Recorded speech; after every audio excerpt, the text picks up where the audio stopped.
In today's world where information is easily accessible, separating facts from false information is challenging.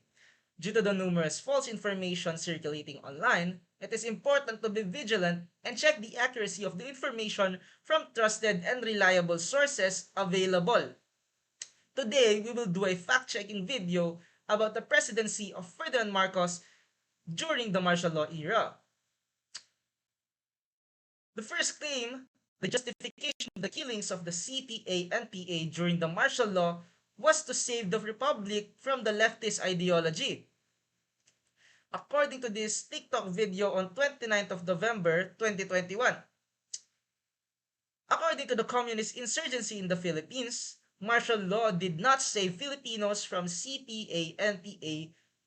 Martial law slowly killed democracy and due to the process that led to an underground movement to overthrow the dictator.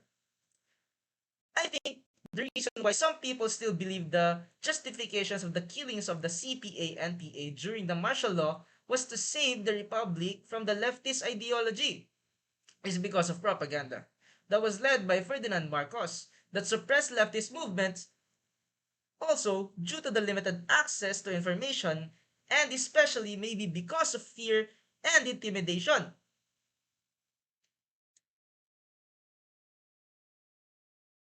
Heading on to another claim, si Marcos ang nagpayaman, nagpalakas at nagpalago ng ekonomiya ng Pilipinas, as said by this text message. Well, during his term, we lost years of development. As you can see, the Philippine GDP per capita declined after 1982.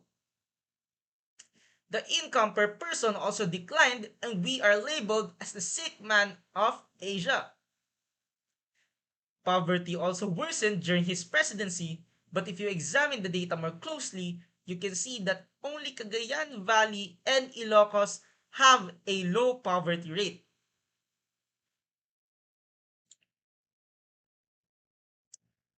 Another claim by this text message, ang palitan ng pera noon ay 2 piso bawat dolyar.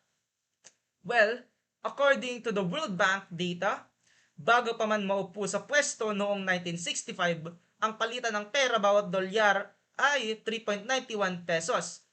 And nung siya ay nakapasik sa pwesto, ito ay pumalo sa 20.46 pesos kada dolyar. At patuloy na bumaba ang palitan nito. Laganap pa rin ang paniniwalang ito dahil sa paniniwalang maganda ang ekonomiya noong panahon ni Marcos. Kadugsong nito ang maraming disinformasyon kaya marami ang napapaniwala sa mga ito.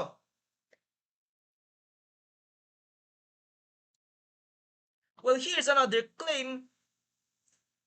Hindi nagnakaw ang pamilyang Marcos at nanggaling ang kanilang yaman at alahas sa kanilang pagsisikap at hindi sa kaban ng bayan. Claim by this text message, well, according to Rappler, it has been proven in court that the overwhelming excess in Ferdinand Marcos' real assets, given his limited salary as president, were acquired through illicit means. Official reports from the previous budget minister showed that the Marcos couple ought to have accumulated a total lawful salary of 2,319,583 pesos or 304,372 dollars while they were in power. Yet both reported incomes were accumulated to over 16 million pesos or in dollars 2,414,483 from 1965 to 1984.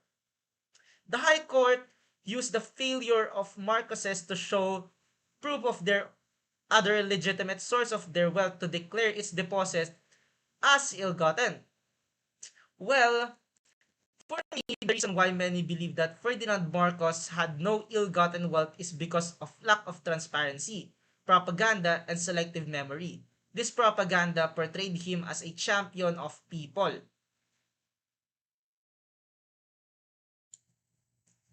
And for the last claim, mga kalaban ng gobyerno lamang ang naging biktima noong batas militar, as said by this text message. The martial law era has unleashed crimes including human rights violation. Some were tortured, arrested, and detained, forced disappeared, and killed. According to Amnesty International, in an interview with the organization in 1975, President Marcos told Amnesty International that over 50,000 people had been arrested and detained under martial law from 1972 to 1975.